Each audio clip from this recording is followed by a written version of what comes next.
What's up, y'all? I said, what's up, y'all? Look at me when I'm talking to you, bro. Nah, I'm just messing with y'all, man. This your boy Knockout Boxing 86 TV, and we in here. So check this out, bro. Before I get going on our video today, smash the like button for me. Subscribe to the channel if you're new here. Share the video. Turn on your notifications and go follow me on Twitter at KOBoxing86TV. And if you got a breakdown or a prediction you'd like me to do for you, knockoutboxing86 at yahoo.com is my email address.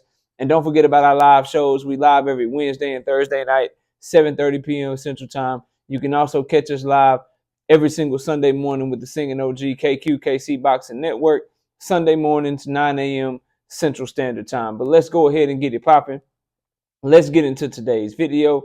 And today, we got to talk about this interview that everyone seems to be talking about and give you my take on it, right? So, Terence Crawford just recently did an interview with Kate Abdo on her YouTube channel.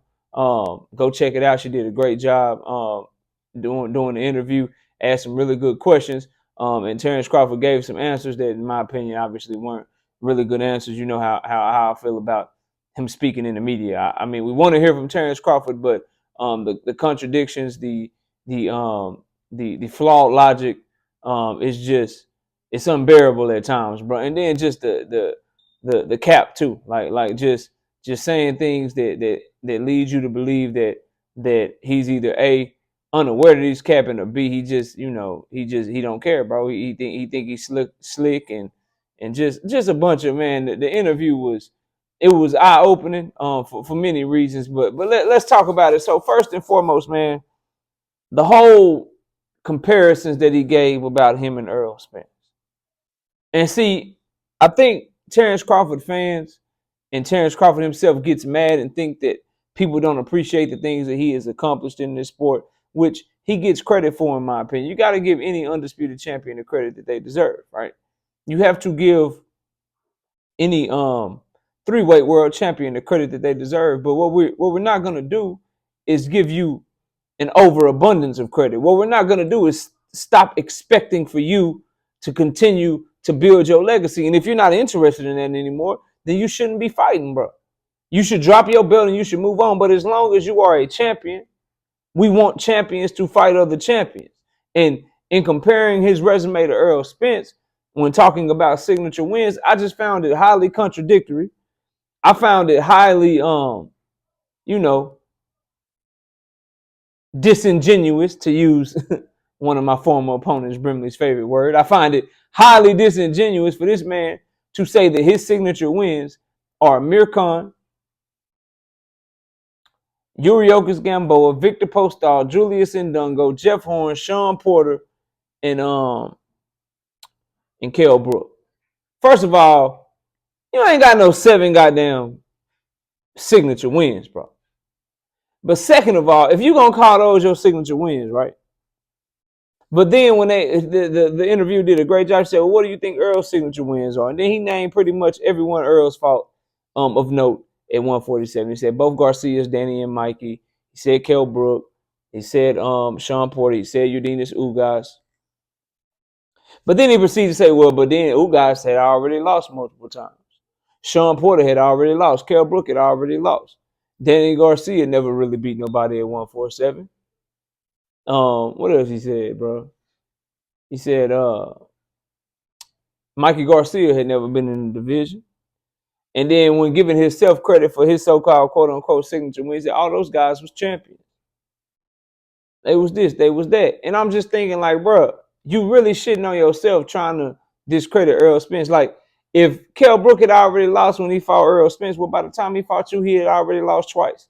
And he was removed from 2 eye surgeries, bro. And you know this shit, so why is you popping this shit like that, bro? Like, I don't think he dumb, but sometimes I be looking at him like, bro, like, you know you set yourself up, right? If Kell Brook had already lost when he fought you, when he fought Earl Spence, and that's what you're using to discredit Earl Spence, don't you see that by the time he fought you, he had already lost to Earl Spence, and he had 2 eye surgeries, and he was 2.5 years removed from ever fighting at 147? If your criticism of Sean Porter is that he already lost when he fought you, when he fought Earl Spence, and your criticism of fucking of Danny Garcia is that he never really beat nobody at 147. If you criticizing those opponents, we got to ask ourselves, who did Yuriorkis Gamboa beat at 135? Since you shitting on Danny Garcia, bro. The shit just crazy. And the Sean Porter shit, the same point for him and Kell Brook, right? The same point. Like, if Sean Porter, if your criticism that, well, by the time he fought Earl, he had already lost. Well, he had an extra loss by the time he fought you because you fought him after Earl, bro. So why would you say that these guys are your signature wins and then shit on them when it comes to Earl Spence fighting them? That just make you come across as like you hating, bro. That's that small town like jealousy, hate shit. Like, that don't make any sense, bro. So that whole thing was cringe-worthy. That shit didn't make no sense because you clearly just hating. You clearly don't want to give credit to that man in no way, shape, or form. Which is cool if that's the type of energy you got. Then why, for the life of you, won't you just fight this bro? Why won't you just fight him? Then this was the part that really of the interview, man, because it was a great interview, but this was the part that got me. The man said out his own mouth that, like, he ain't really tripping. His legacy ain't gonna take a hit if he don't fight Earl Spence. That being undisputed at 147 don't really move him. And then while also saying Earl Spence got 3 belts, but he ain't the head honcho, you know what I'm saying, unless he fight me. And I'm just listening to this man talking. I'm like, bro, you really sound like you don't want no smoke. You really finding reasons and excuses and avenues as to why you don't have to fight Earl Spence, bro. That's really what you doing. Like, why? Like, he ain't hungry, bro. Like if you watch this interview, and I put it on the community page. If you watch this interview and the vibe that you get is that Terence Crawford is hungry, he wants to fight, he's still trying to be the best, bro. I don't know what you were watching. Because what I heard was a man that was content, a man that admitted wanted to retire 2 years ago, but he's still in the sport. Like, this man ain't really trying to go get smoked like that. He is content and happy with his accomplishments, bro. This man think Julius Ndongo is a signature win for him. Hell, he think Amir Khan is a signature win for him, while saying that Danny Garcia never had any wins at 147 when Danny Garcia knocked out Amir Khan before you fought him, bro. This the shit I be talking about, bro. Saying that Sean Porter and Kell Brook had already lost, but by the time you fought Amir Khan, one of your quote-unquote signature wins, he had already been knocked out twice by Lamont Peterson, who you didn't say was a signature win for Earl Spence. Matter of fact, I don't think did Lamont knock him out, bro? I might be wrong about that. But Canelo damn sure knocked his ass out before Terence Crawford fought him. That's a fact. Let me see if Lamont got the KO. I don't think he did, bro. Yeah, it was a split decision. My bad on that, right? But the point is, like, you can't say people that Earl fought already lost, and that's why his signature wins are weak. But then look at your signature wins, and you got the same shit, bro. So that part kind of like, all right, bro, whatever. But then the part about, like, he don't really care about undisputed. He don't care about pleasing the fans. You can't please everybody. All the great ones went through this. You know, fans gonna expect you to do this and do this if you great. Yeah, bro, that's what we supposed to do. Like, it's like this man want his flowers and shit without earning them and shit. He want us to call him great without us asking him to prove it, bro. That's all I want to see, bro. Prove your greatness, fam. That's why fans is like that. And the great ones, they did that shit, bro. People wanted Bernard Hopkins to prove his greatness, so we saw him in there with Trinidad. We saw him in there with fucking Jermaine Taylor. We saw him in there with Roy Jones Jr., but we ain't seen you in there with nothing like that, fam, at all. Nowhere close. And the one guy that is like that we will give you credit for, bro, you finding every excuse and acting like that don't mean shit to you. And then this man said he really wanted the Earl Spence fight. Not that he still wanted. Yeah, that fight, you know, I really just wanted that fight. Why you talking about it like it's in the past tense, bro? Why you talking about the fight like it's past you again? Here we go with this whole past you shit, man.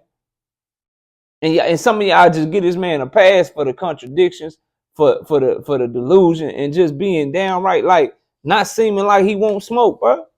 That man don't seem like he won't no smoke whatsoever with Spence, and some of y'all is cool with it, bro.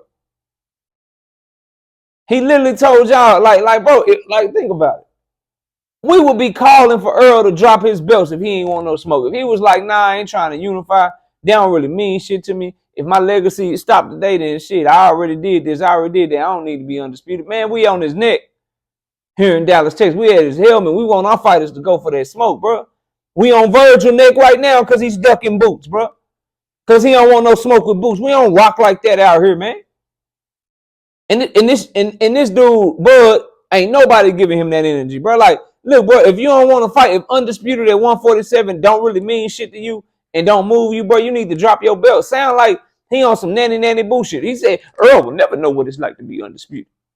That's your, like, will he never know what it's like to be undisputed because you won't give him a shot at your belt? Or will he never know what it's like to be undisputed because you going to beat his ass? I used to think it was that he'll never get a shot to be undisputed because I'm going to whoop his ass type of energy. But lately, Bub been giving me that he'll never be undisputed because I ain't going to give him a shot to beat my ass type of energy. That's what that nigga seem like he on right now, bro. Tell me where I'm wrong at. This man talking about he agreed to everything and ain't fighting, ain't signed shit. This man got exposed as the dude that was holding up the fights. He lying and capping and contradicting himself at every turn ever since he announced this Avenesian fight. He know it's bullshit. And so he been trying to cover for it and save face for it this whole time ever since that fight got announced, bro.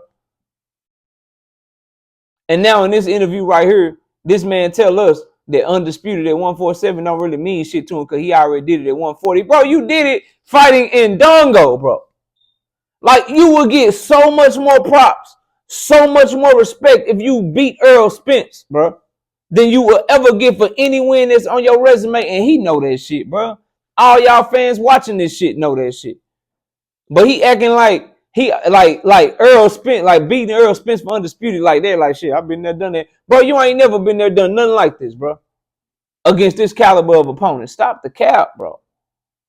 But that's all right. Y'all keep capping for him. He gonna keep fighting bums, bro. A lot of y'all keep capping for this man. He gonna keep fighting bums because y'all don't care. Y'all don't care. That man told you like he don't care. He literally said, man, I fight for the prize. Like, there was a point in my career where we cared about legacy. We cared about legacy and all that shit. But right now I'm a prize fighter. We fight for a prize, bro. Basically, as long as I'm getting paid, shit, if I can get this bag over here, there's some easy work, I'm going to take the easy work. I get this bag over here, did some hard work, I'm going to look for some more easy work over here. He don't want smoke, bro. And this interview just further solidified it for me. But y'all let me know what y'all think. Tell me where I'm wrong, bro. The man contradicted himself at every turn on this interview, bro. I got more too, shit. I got more too. Real talk, I got more of this shit, bro. I ain't going to lie to y'all, dog.